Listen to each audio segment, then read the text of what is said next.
What's going on, guys? Welcome back to the channel. Coach Scott King here, and I want to talk a little bit about this corporate event I just did. Let's get into it. Boom.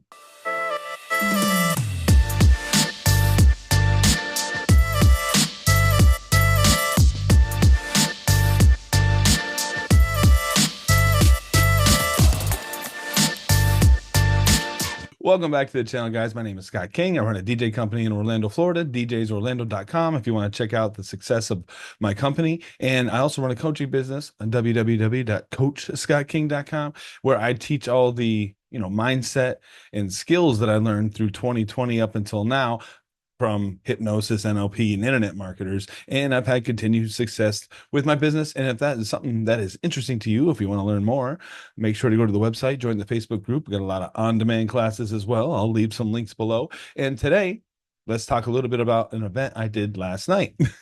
All right, let's go back to the sales call. So basically, the sales call was I get a phone call, and I'm actually at the Hard Rock over at City Walk Universal setting up a 360. So when this client called me up, I was explaining all the different things that I do, and I was actually at an event while while this person called, and it was just the way I position myself within the language patterns. And if you want to learn more about language patterns, I have a whole class on that as well. So basically, I was just explaining how important I was without explaining how important I am, because that's something that's kind of important to me, because I don't want to go around bragging about who I am, but at the same time, I'm still doing all these things consistently. And when somebody calls me up, I say, hey, I'm just setting up a 360 over here at the Hard Rock at City Walk.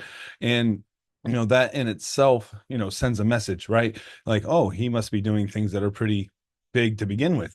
And I explained that I do these types of events at the theme parks. And what this person explained to me was, it was give kids the world village. So in my mind, they were like, oh yeah, we want a family event. It's going to be over on Disney property over at the Wardorf, if I can say it right.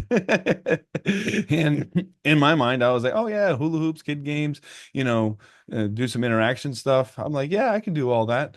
And we also do other corporate events with adults as well, because we're in Orlando. We have all this different range of different things that we are expected to be able to accomplish, right? So a wedding is different than an adult corporate event versus like a theme park family show.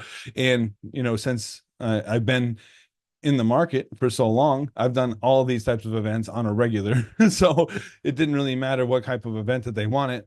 I know I could perform it anyway. So I basically had sold myself, because I'm the leader of the company, and that's pretty much what they wanted, because they had some bad experience with a DJ in the past or other DJs in the past, and they didn't know what to expect from me, really. And I went out and rocked it out, and I'll leave a highlight video for you here at the end of it. But back to the sales call, I get a call. I tell them, what our prices are and how we operate. And well, actually, I sent the offer, and they get the reminder emails, and they signed it a couple days later. And basically, they want all the professional things like a COI. And this one in particular, I had to get there early and set up, because there was going to be an award show and dinners.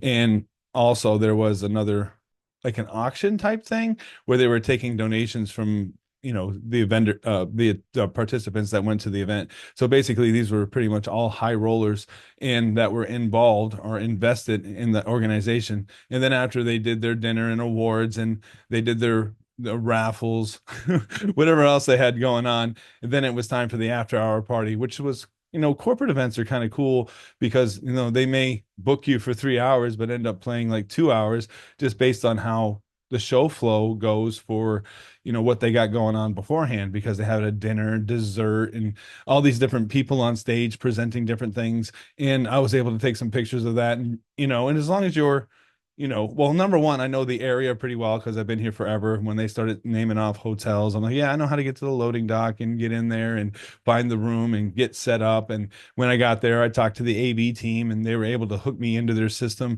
rather than me bringing speakers, which was another thing too. Like, oh, great, I get to leave those in the van, and I don't need to bring those up the elevator to set those things up. But the AV team was top notch. And then I went and performed, and basically, I was thinking it was a kid event, and they had like a handful of kids there, but those were the presenters and representatives of who they were basically donating towards. And they could see that these some of these kids who have, illnesses, that were able to enjoy the night. And that's basically a main concern of what they had going on.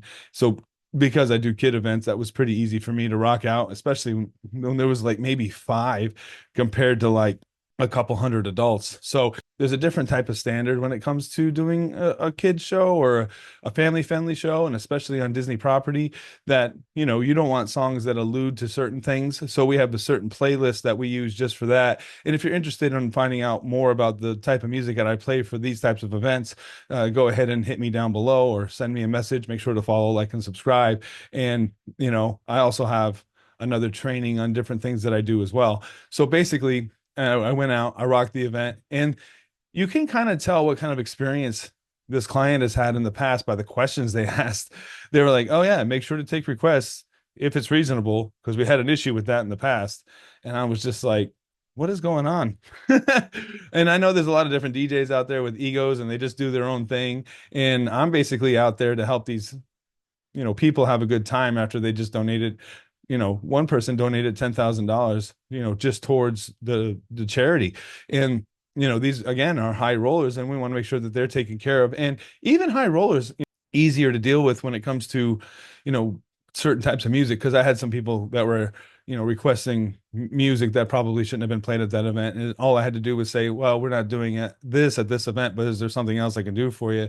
And then I pretty much have my whole show kind of like pre-formulated anyway, so that I can give them the feeling of new music and old music and interactive stuff, with the line dances, and then having, EDM remixes that kind of work well for, people to be doing something on the dance floor. And of course, we got a conga line going and all these wonderful things that were happening. And I was able to, meet clients that wanted something that probably wasn't appropriate. I could like meet them at least halfway.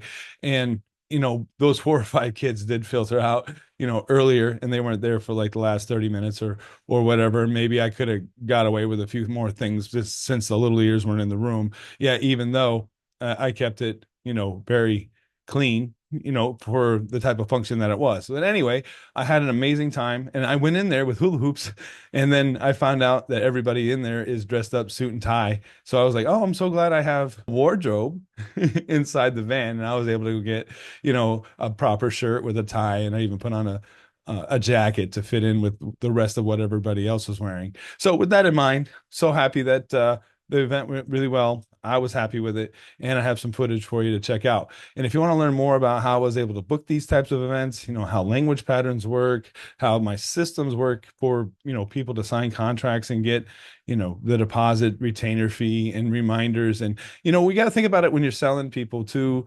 We have a company, not everybody's on the same part of the ladder, right? I call it a ladder, but, somebody who's, just meeting you versus somebody who's being, fed breadcrumbs to want to book you. And then of course we have the hot clients. And then, like this client, they called me up. They didn't know who I was really, other than what they saw online. And then once they started to talk to me and knew that I was the guy for the job, they, ended up booking, and everything worked out really well. And I was able to meet their needs. And they said they never had a DJ quite like that before. And it's one thing to be a good DJ. It's another thing to get the clients and then book them. It's another thing to do scheduling. And I'll have more videos coming out. But once again, make sure to follow, like, and subscribe. And I will catch you on the next one.